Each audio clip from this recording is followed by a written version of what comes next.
Kali ini kita akan lihat contoh LMS yang sedang sambil dikembangkan diaplikasikan untuk perkuliahan pada semester berjalan untuk mata kuliah Mekanika Bahan di Institut Pertanian Bogor.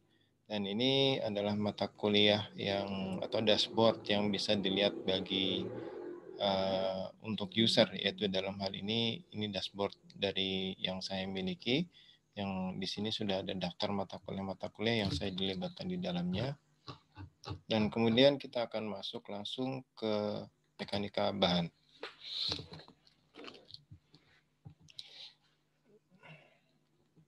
Kita bisa lihat di sini sudah di deskripsi sudah dituliskan berbagai informasi terkait dengan mata kuliahnya, informasi terkait dengan fakultas, departemen, judul mata kuliah, pengajar, SKS, dan sebagainya. Dan mungkin yang belum ditempatkan di sini adalah foto. Ya, foto. Biasanya kita juga letakkan foto, tapi ini karena masih dalam pengembangan, jadi masih belum sepenuhnya dilengkapi.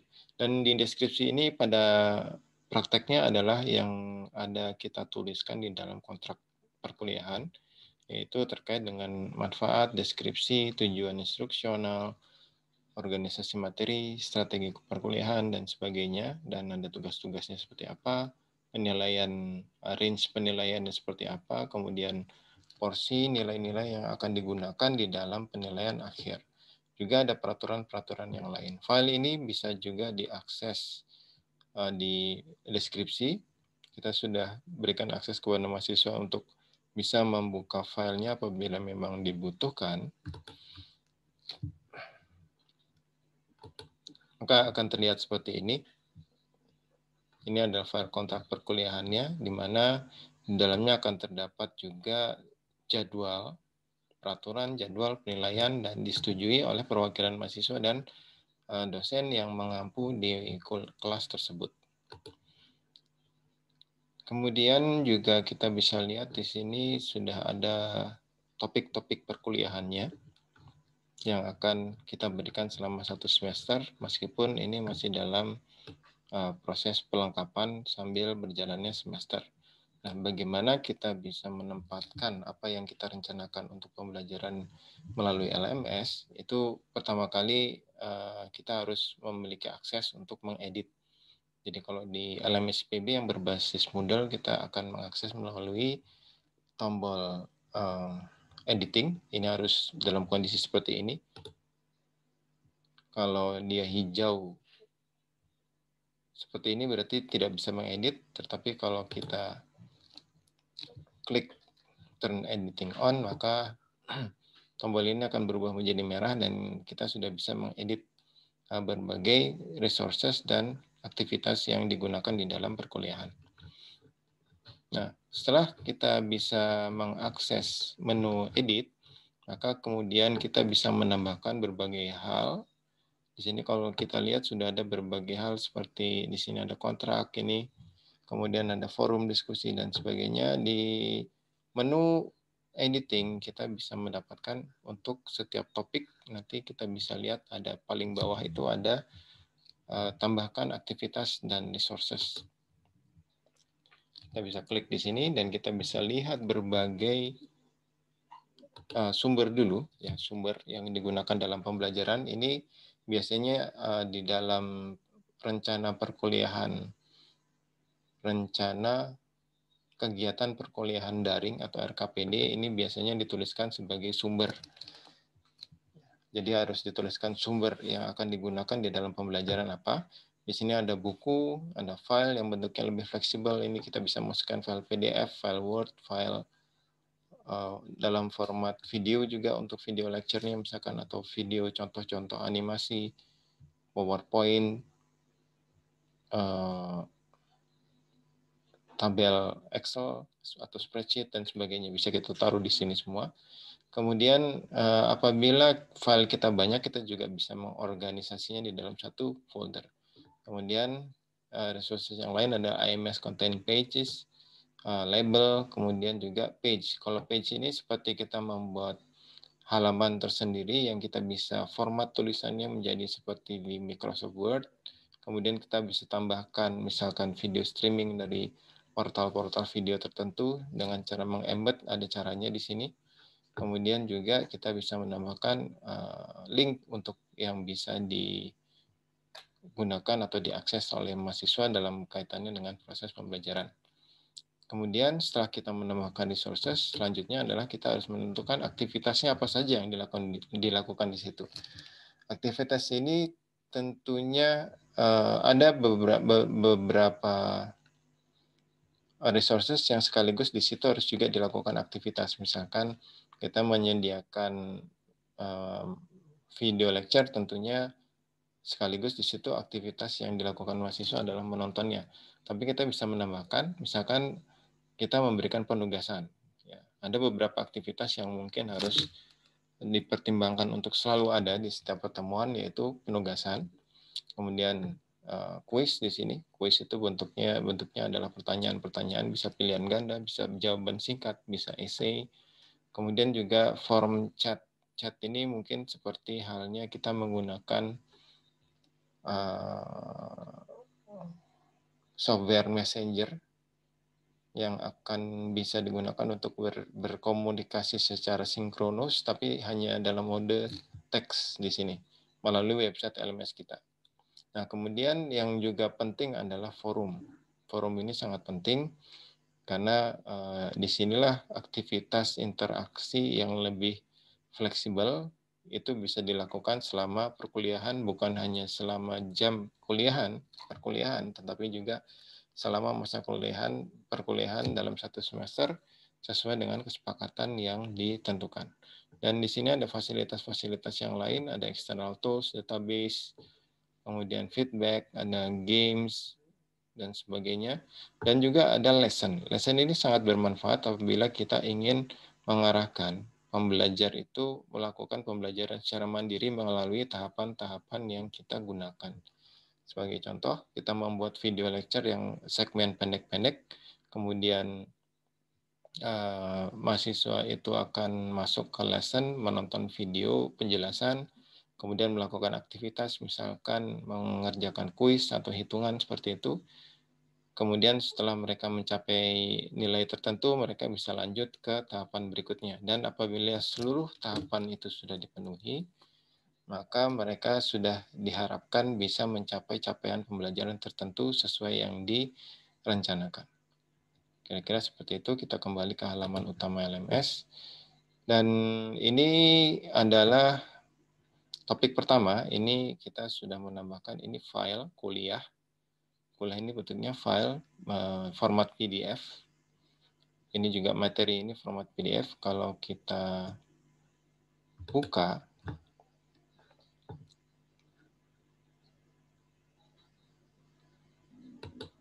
maka akan muncul file PDF yang bisa dibaca-baca, diikuti sambil mengikuti kuliahnya, baik secara sinkronus video conference atau dengan video lecture. Atau bahkan ada yang memisahkan antara bahan kuliah ini dengan audio yang diposting secara terpisah. Macam-macam cara yang digunakan selama memang efektif. Kemudian di sini ada kuis. Nah, kuis ini kalau kita klik maka akan masuk halaman seperti ini. Ini adalah halaman muka sebelum kita masuk ke kuis, tetapi karena ini adalah halaman yang sudah agak lewat waktunya, sehingga kita tidak bisa mengakses sekarang. Kita harus akses melalui menu setting. Oh, maaf, bukan menu setting, tapi menu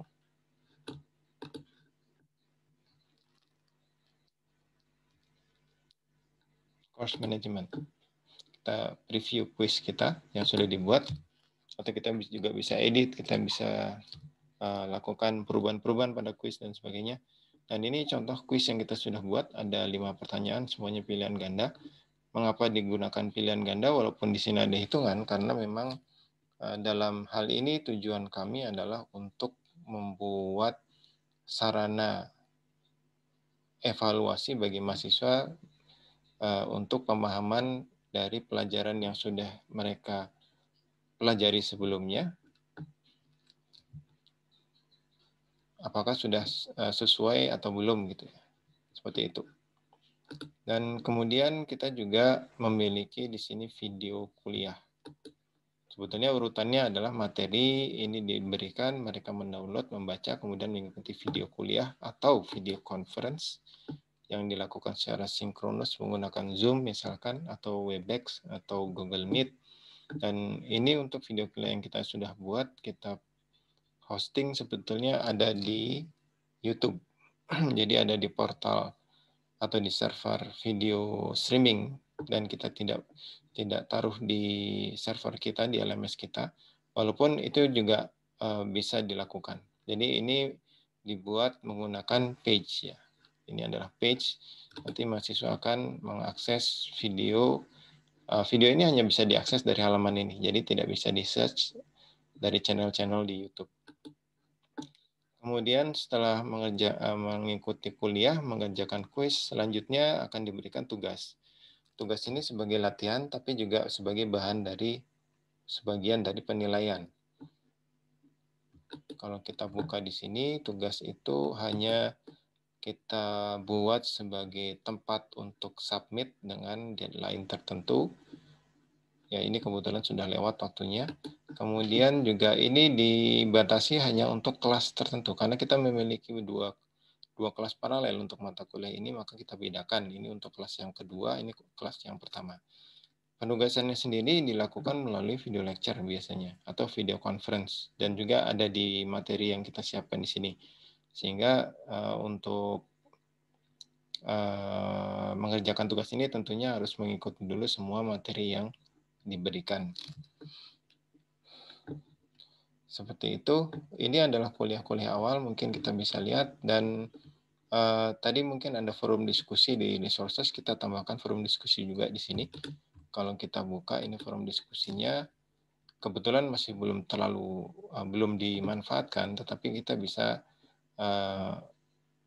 membuat forum-forum diskusi di sini dan bisa mengarahkan mahasiswa untuk berdiskusi di dalam menggunakan forum ini, dan bisa dijadikan bagian dari penilaian apabila memang dibutuhkan. Kemudian sebagai contoh, ini adalah pertemuan ke-8 ya. Di pertemuan ke-8 ini kurang lebih isinya sama, ada materinya, ini materi-materi yang diberikan, kemudian ada folder di sini. Nah, folder ini isinya adalah bahan-bahan yang digunakan untuk kuliah, termasuk di dalamnya adalah video kuliahnya, kemudian modul yang digunakan untuk belajar, dan ada coret-coretan di whiteboard digital. Kalau kita lihat seperti ini, ini whiteboard digitalnya, ya seperti ini. Jadi kita bisa melakukan kegiatan seperti halnya kalau kita di kelas menggunakan whiteboard, kita juga bisa menggunakan whiteboard digital, baik di Zoom maupun di fasilitas online yang lainnya. Kemudian kita lihat contoh lain, ini adalah modul. Ini modul yang kita gunakan untuk pertemuan 8. Bentuknya kurang lebih sama, yaitu slide PowerPoint yang dibuat PDF. Kenapa dibuat PDF? Karena biasanya kalau sudah dalam bentuk PDF, formatnya tidak berantakan atau tidak berubah gitu, sehingga harapannya lebih mudah untuk diikuti tanpa ada banyak kemungkinan untuk perubahan bentuk yang membuat bingung pembaca. Jadi seperti itu yang saya bisa contohkan kali ini untuk LMS, salah satu LMS yang kita gunakan di IPB. Terima kasih.